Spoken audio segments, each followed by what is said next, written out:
जय हिंद दोस्तों। आज हम बात करेंगे इंडिया के प्राइम मिनिस्टर श्री नरेंद्र मोदी जी की यूक्रेन विजिट जो 23 अगस्त 2024 को होने वाली है उसके बारे में। दोस्तों, आपको पता होगा जैसे ही ये न्यूज बाहर आती है कि नरेंद्र मोदी जी यूक्रेन विजिट करेंगे, वैसे ही वर्ल्ड की सारे मीडिया के बीच में डिस्कशन यही होने लग गया कि इंडिया के प्राइम मिनिस्टर मोदी जब जा रहे हैं यूक्रेन तो क्या ऑफर करेंगे और ये क्या होगी इन दोनों के बीच में मीटिंग। तो दोस्तों, हम बात करते हैं इसमें क्या हो सकता है, पॉसिबिलिटीज क्या है। दोस्तों, पहले जब ये वॉर स्टार्ट हुआ था सिटिंग 2.5 साल पहले, तो उस टाइम में क्या हुआ था कि रशिया का अपर हैंड था। अपर हैंड इसलिए था क्योंकि रशियन आर्मी ने यूक्रेन की बहुत सारी जमीन अपने अंडर कर ली थी, कंट्रोल में। तब पूरा यूरोप भी कांप रहा था क्योंकि रशिया ने बीच में गैस और ऑयल की सप्लाई बंद कर दी थी यूरोप को, जिसकी वजह से लोग वहां पे ठंड में ठिठुर रहे थे और वहां पे गैस था ही नहीं, गैस की बहुत क्राइसिस आ गई थी, इसलिए oil prices all time high चले गए। आपको पता है कि इन्फ्लेशन पूरे वर्ल्ड में फैल गया। 2.5 साल से दोस्तों इन्फ्लेशन ऑल टाइम हाई ही है, देखने जाए सब कंट्री में। कनाडा, यूएस, यूरोप सब इससे भुगत रहे हैं। उस वक्त में दोस्तों यूरोपियन कंट्रीज इंडिया पे बहुत भड़का हुआ था, ये कह रहा था कि इंडिया को बीच में पड़ना चाहिए और दोनों के बीच में शांति करवानी चाहिए। तब इंडिया बीच में नहीं पड़ा दोस्तों, क्योंकि इंडिया के खुद के अपने इकोनॉमिक इंटरेस्ट थे और सही किया हमने, हमें इस जबरदस्ती के दोनों के झगड़े में नहीं पड़ना था, क्योंकि इंडिया अपने ऑयल के क्राइसिस से भुगत रहा था और इंडिया को अच्छी डील मिल चुकी थी, रशिया से सस्ते दामों में ऑयल मिल रहा था। अब दोस्तों क्या हो गया, सिनेरियो चेंज हो चुका। अब हुआ ये है कि 2.5 साल के इतने लॉन्ग लास्टिंग वॉर के बाद में जब रशियन आर्मी भी थक चुकी है, यूक्रेन भी थक चुका है और अमेरिका खुद $180 बिलियन यूक्रेन को फंड कर चुका है, आर्सेनल एम्यूनेशन दे चुका है, तो अमेरिका भी थक चुका है, क्योंकि अमेरिका में अब आने वाले हैं इलेक्शन नवंबर मंथ में और डोनाल्ड ट्रंप चढ़ घड़ के भाई हर जगह यही बात उठा रहा है कि $180 के टैक्स पेयर के पैसे यूक्रेन को दे के अमेरिका फंडिंग कर रहा है, जो बाइडेन की सरकार फंडिंग कर रही थी इस वॉर को, जिससे पूरा वर्ल्ड अभी परेशान है।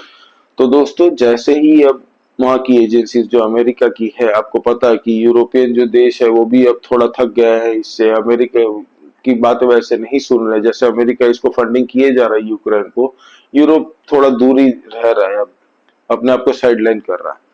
तो अब जैसे ही यूक्रेन की सोल्जर रशिया के अंदर घुस के कुर्स्क रीजन जो है रशिया का, उसमें अपने सैनिकों से कंट्रोल करवा लिया, उसकी सेना अंदर घुस चुकी है कुर्स्क रीजन में और 1150 स्क्वायर किलोमीटर का एरिया उन्होंने ऑक्यूपाई कर लिया है। तो अब यूक्रेन आ गई है नेगोशिएशन के पॉइंट्स पे। हो गया ये कि दोस्तों रशिया ने पहले यूक्रेन की जमीन ली थी और अब यूक्रेन रशिया की जमीन पे कैप्चर कर लिया। तो अब हो सकता है कि नरेंद्र मोदी जी ने ये सोचा हो कि अब जाके सही टाइम है, हम नेगोशिएशन करवाने की कोशिश करते हैं, क्योंकि आपको याद है कि वो कुछ दिन पहले नरेंद्र मोदी जी जब रशिया गए थे तो आई एम श्योर रशिया में पुतिन के साथ भी उनकी ये सब लेके बात हुई होगी। तो पुतिन ने कहा होगा आप पहले उस पागल को बात कीजिए, फिर आप बोलिए कि क्या हो सकता है। तो अब जब ये यूक्रेन और रशिया के बीच में मध्यस्थता करने का टाइम आया तो आई थिंक नरेंद्र मोदी जी वहां पे गए हैं। अब देखते हैं क्या होता है, इसके बाद हमें पता चलेगा जब उनकी मीटिंग होती है उसके बाद में कि क्या हो सकता है। तो आप लोग प्लीज सब्सक्राइब कीजिए इस चैनल को दोस्तों, लाइक कीजिए, हम लोग बात करते रहेंगे। और एक बहुत बड़ा इंपॉर्टेंट अपडेट आया ही है दोस्तों, जस्ट मैं आपसे बात कर रहा हूं तो मुझे पता चला है कि रशियन जो पुतिन है प्रेसिडेंट, वो चेचनिया गए हैं।